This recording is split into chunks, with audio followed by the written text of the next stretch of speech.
But what will make the world work is if we respect each other. This is very, very important. And one thing I definitely dislike is being told either you choose this or else.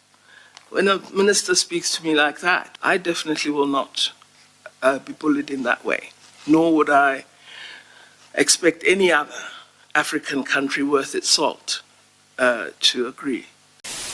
South African minister accuses the West of bullying. Not only that, she told them to their face when Antony Blinken, US Secretary of State, visited South Africa, she told them that enough with the interference of African countries. Let me just show you her clip. We'll come back and discuss. To come in and seek to teach a country that, we know how democracy functions, and we've come to tell you, you do it, it will work for you.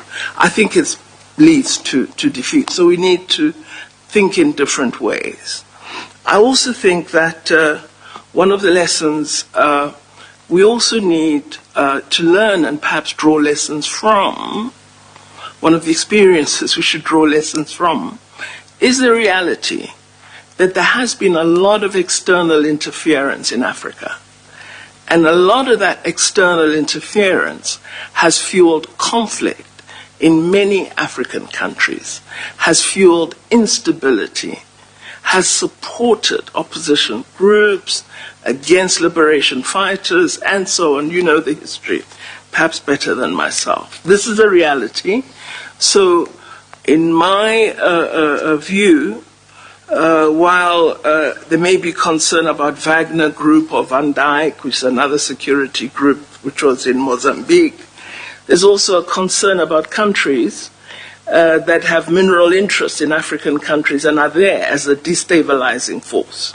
So I think we need to look at the full plethora of problems that give rise to insecurity, bad governance, and the absence of democracy on the African continent. It's not a one-country problem. It's a world phenomenon which results from Africa's rich mineral wealth that has made it a significant target of external players that don't always have the interests of Africa at heart. I'm glad that Secretary Blinken has confirmed that America is not asking us to choose. I don't recall any attempt by the United States to do that. But in terms of our interaction with some of our partners in Europe and elsewhere, there has been a sense of a patronizing bullying toward you choose this or else. And the recent legislation passed in the United States of America by the House of Representatives, we found a most unfortunate bill that we'd hope the media would say more about, because when we believe in freedom, as I'm saying, it's freedom for everybody. You can't say because Africa is doing this, you will then be punished by the United States. So that's been a disappointing passage of legislation by one house, and we hope the other house will not agree to such offensive legislation. So indeed, it is important that all of us accept our ability to hold different opinions. We are, after all, sovereign nations that are regarded as equal in terms of the United Nations Charter.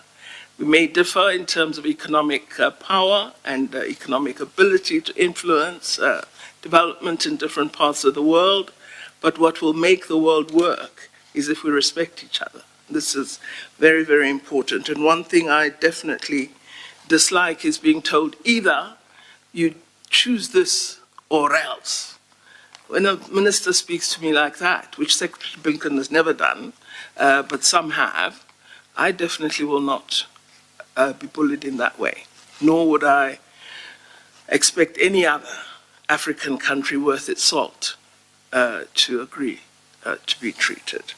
I loved every minute of her speech. She was eloquent, she got her point across very well, and she didn't shy away from speaking the truth, and we love to see it, and I loved everything. Well, okay.